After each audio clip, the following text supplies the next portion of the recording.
Aujourd'hui, la problématique du gaz s'est déplacée sur le volume des subventions consacrées qui ont pris des proportions importantes et sa pénurie récurrente au niveau des consommateurs. En considérant les 5 dernières années, les subventions ont enregistré une forte hausse et ont quasiment quintuplé en 2023. En effet, d'un niveau initial de 26 milliards de francs CFA en 2019, ce montant est passé à 105 milliards de francs CFA en 2023. La structure des prix montre que le gaz est subventionné en moyenne à plus de 50% de son prix réel.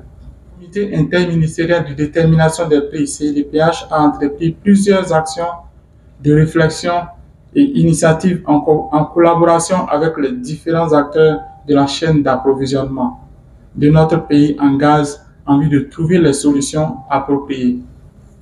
De ces actions, il est ressorti, entre autres, des échanges, que les éléments suivants alimentent les tensions récurrentes sur le marché de distribution du gaz dans notre pays. Et ces éléments sont l'utilisation détournée du gaz subventionné à d'autres fins telles que la maraîchère-culture, la restauration, le transport, les unités industrielles et l'existence de nombreux circuits parallèles de vente du gaz qui ne pratiquent pas les prix officiels arrêtés par l'État.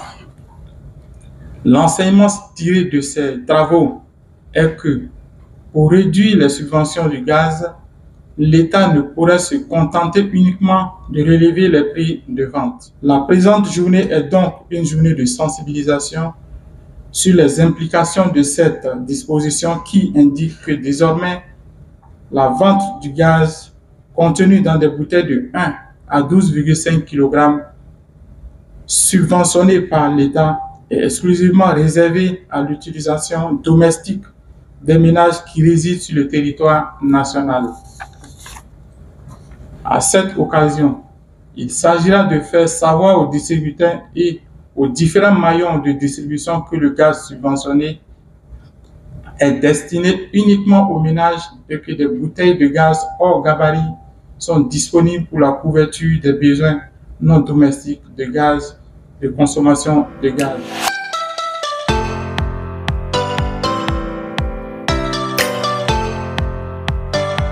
Vu que la bouteille de 6 kg, selon les prix de février, devait revenir à 5 050 francs au consommateur.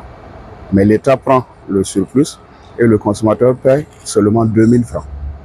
Voilà un peu, en termes de subvention, ce que ça représente pour l'État. Comme je l'ai expliqué aussi, il y a beaucoup d'autres acteurs, vu que le gaz est moins cher, qui sont rentrés un peu dans la consommation de ce produit-là. Et ces acteurs-là consomment 20 à 200, 300 fois ce que le consommateur ordinaire, ce que le ménage ordinaire prend. Naturellement, quand on arrive sur le marché, le consommateur n'arrive plus à avoir le produit. Et comme il consomme en grande quantité, l'État se retrouve avec un niveau de subvention de plus en plus élevé. Voilà, alors que initialement, cette subvention-là devait être orientée en tout cas vers la consommation domestique des ménages. Par exemple, il y a des consommateurs, ils savent très bien que ce n'est pas pour faire de la consommation domestique, mais ils les livrent. Quand on prend une unité industrielle qui prend du gaz auprès d'un distributeur, forcément ce n'est pas pour en faire une consommation domestique. Donc s'il vend ce produit à un prix subventionné, aussi bien celui qui a payé, notamment l'unité industrielle, que le distributeur devrait être sanctionné. Mais par exemple, pour celui qui prend une bouteille de gaz et qui prend en bas, on ne sait pas vraiment qu'est-ce qu'il va aller en faire. Donc le contrôle, la répression, en fait, il faut passer justement par même vous tous, la dénonciation, attirer l'attention sur tel ou tel acte. En ce moment-là, ça facilite le travail d'intervention sur le terrain qui ne cible pas seulement les distributeurs. Vous et moi, nous pouvons être contrôlés. Oui, la phase de sensibilisation se fait à tous les niveaux. Déjà, même vous qui êtes sensibilisés, vous allez être notre porte-parole aussi auprès d'autres personnes pour continuer la sensibilisation. Il y a les structures chargées de faire le contrôle qui sont sur le terrain, comme ils vous ont précisé. C'est d'abord les étapes de sensibilisation. Et après, maintenant, on va passer au niveau de justement la fraude, la répression. Et pour cette repression, c'est les services techniques en tout cas du ministère du Commerce qui sont chargés de faire ce travail.